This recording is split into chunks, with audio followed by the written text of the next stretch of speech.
BBC Archive Voices. Glenda Jackson. Radio Archive Interview. Dated 5th of August 1970.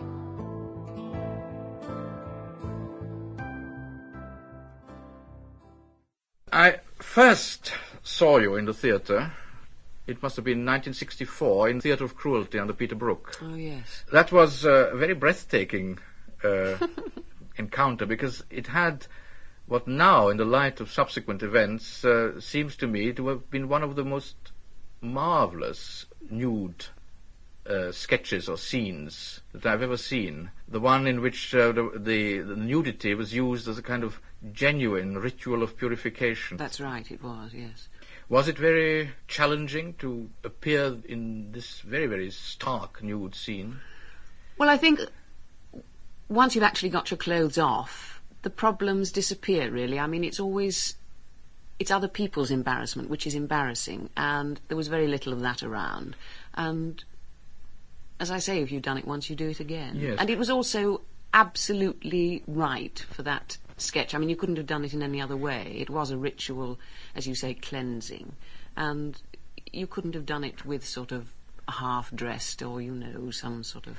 Yes, it had the sort of total integrity of a religious act, and Exactly. This, I think, is something which indeed is something which, in discussing nudity on the stage, which has now become so much of a topical subject, is one aspect which is sometimes left out, that nudity is a form of honesty, or can be. Indeed, but I think it's falling into a little disrepute at the moment, because in the main on stage it's used always in association with sort of making love or the act of sex, and I think that this has limited its use now in other areas in a way, which is a pity, because I do think, as you say, it is basically a very honest thing to do.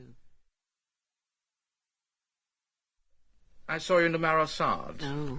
Now, why did you hate that so much? Well, you are on record of saying it's the most loathsome thing you've ever done. It was. I mean, it was loathsome because it was so hard. I mean, every single night it was as though one had never played that play before.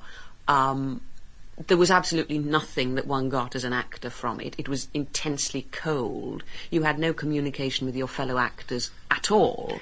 Was that because you were doing a sort of clinical study of insanity? Well, my particular part was a girl suffering from a mental disorder, playing a part, and then myself sort of acting the two on top. So there were sort of three layers for me, and the insanity precludes any association with other people. There's no form of attachment in any way.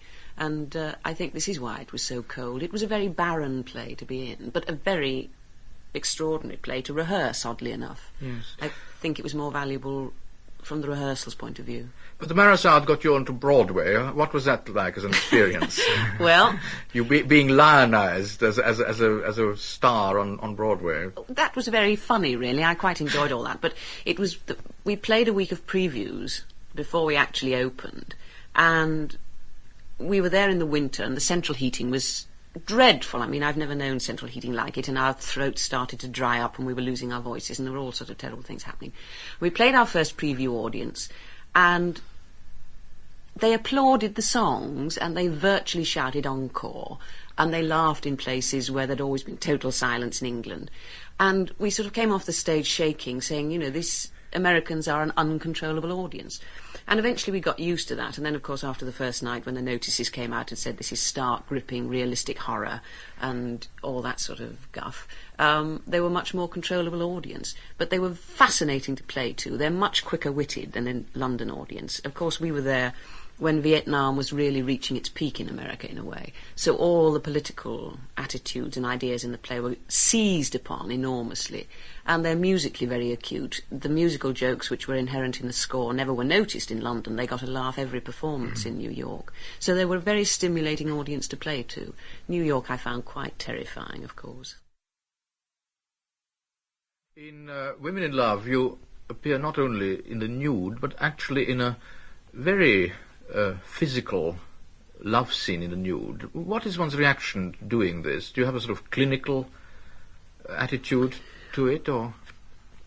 Well, I... Sample complete. Ready to continue?